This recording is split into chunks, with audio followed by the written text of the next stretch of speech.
السلام علیکم ورحمۃ اللہ وبرکاتہ۔ یہ دارالسلام اسٹوڈیو ہے۔ اس بار ہم آپ کی خدمت میں تاریخ مکہ مکرمہ پیش کر رہے ہیں۔ حرمت والا شہر مکہ اللہ رب العزت اور رسول اللہ صلی اللہ علیہ وسلم کو سب شہروں سے زیادہ محبوب ہے۔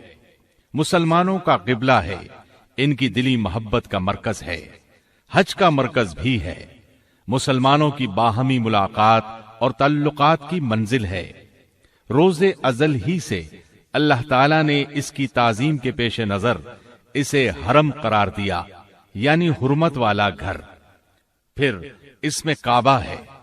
کعبہ روئے زمین پر اللہ تعالیٰ کی عبادت کے لیے بنایا جانے والا سب سے پہلا گھر ہے۔ اس قدیم ترین گھر ہی کی وجہ سے اس علاقے کو حرم کا درجہ ملا۔ صرف اسی کو نہیں، اس کی ہر چیز کو امن و امان حاصل ہے، یہاں تک کہ درختوں کے پتوں اور دوسری خضرو نباتات کو بھی کاٹا نہیں جا سکتا۔ یہاں کے پرندوں اور جانوروں کو ڈرا کر بھگایا نہیں جا سکتا۔ اس جگہ کا ثواب دوسرے مقامات سے کئی گنا افضل ہے۔ یہاں کی ایک نماز 1,00,000 نمازوں کے برابر ہے۔ شہر مکہ کو یہ عظمت، حرمت اور امان سب کچھ کعبے کی برکت سے عطا ہوا ہے۔ اب ہم حجر اسود کے بارے میں بیان کرتے ہیں۔ بہت سی احادیث سے حجر اسود کی فضیلت ثابت ہوتی ہے، نیز اس بات کی بھی رغبت دلائی گئی ہے کہ دوران طواف اسے بوسہ دیا جائے یا ہاتھ لگایا جائے۔ حجر اسود کی فضیلت کے لیے یہ بات کافی ہے کہ نبی اکرم صلی اللہ علیہ وسلم کا دست مبارک اور مبارک ہونٹ اس پر لگے ہیں۔ بخاری اور مسلم میں مذکور ہے کہ سیدنا عمر بن خطاب رضی اللہ عنہ نے حجر اسود کو بوسہ دیا اور فرمایا، مجھے یقین ہے کہ تو ایک پتھر ہے جو نقصان دے سکتا ہے نہ نفع، اور اگر میں نے رسول اللہ صلی اللہ علیہ وسلم کو تجھے بوسہ دیتے نہ دیکھا ہوتا تو کبھی تجھے بوسہ نہ دیتا۔ جامع ترمذی میں ابن عباس رضی اللہ عنہما سے روایت ہے کہ رسول اللہ صلی اللہ علیہ وسلم نے فرمایا، حجر اسود جنت سے جب نازل ہوا تھا تو دودھ سے زیادہ سفید تھا، لیکن بنی آدم کی خطاؤں نے اسے سیاہ کر دیا۔ اسی طرح ترمذی میں ابن عباس رضی اللہ عنہما ہی سے روایت ہے کہ رسول اللہ صلی اللہ علیہ وسلم نے فرمایا، اللہ کی قسم، اللہ قیامت کے دن حجر اسود کو اس حال میں لائے گا کہ اس کی 2 آنکھیں ہوں گی جن سے دیکھے گا، اور زبان ہوگی جس سے بولے گا۔ جس شخص نے دنیا میں اس کو ایمان کی حالت میں بوسہ دیا ہوگا یا ہاتھ لگایا ہوگا، یہ اس کے حق میں گواہی دے گا۔ مسند احمد اور صحیح ابن خزیمہ کی حدیث ہے، سیدنا عبداللہ بن عمرو بن عاص رضی اللہ عنہما نے اپنے کانوں پر ہاتھ رکھ کر 3 بار فرمایا، میں اللہ کی قسم کھاتا ہوں، میں نے رسول اللہ صلی اللہ علیہ وسلم کو فرماتے سنا ہے۔ حجر اسود اور مقام ابراہیم جنت کے 2 چمکدار پتھر تھے، لیکن اللہ تعالیٰ نے ان کا نور ختم کر دیا۔ اگر اللہ تعالیٰ ان کا نور ختم نہ فرماتا تو یہ زمین اور آسمان کے درمیان یا مشرق و مغرب کے درمیان پوری دنیا کو روشن کر دیتے۔ سیدنا ابراہیم علیہ السلام نے کعبہ بنایا، مگر ایک پتھر کی جگہ باقی تھی۔ اسماعیل علیہ السلام کوئی پتھر تلاش کرنے لگے تو ابراہیم علیہ السلام نے فرمایا، جیسا پتھر میں تجھے بتاتا ہوں اس قسم کا پتھر لانا۔ چنانچہ اسماعیل علیہ السلام پتھر تلاش کرنے چلے گئے۔ جب لے کر آئے تو دیکھا کہ ابراہیم علیہ السلام نے اس جگہ ایک پتھر نصب کر دیا ہے۔ پوچھا، ابا جان یہ پتھر کون لایا؟ فرمایا، یہ پتھر وہ شخص لایا جو تیری تعمیر کا محتاج نہیں، اس کو جبریل علیہ السلام آسمان سے لائے ہیں۔ سیدنا عبداللہ بن عمر رضی اللہ عنہما نے حجر اسود کو چھوا، پھر اپنے ہاتھ کو بوسہ دیا اور فرمایا، جب سے میں نے رسول اللہ صلی اللہ علیہ وسلم کو اسے بوسہ دیتے ہوئے دیکھا ہے،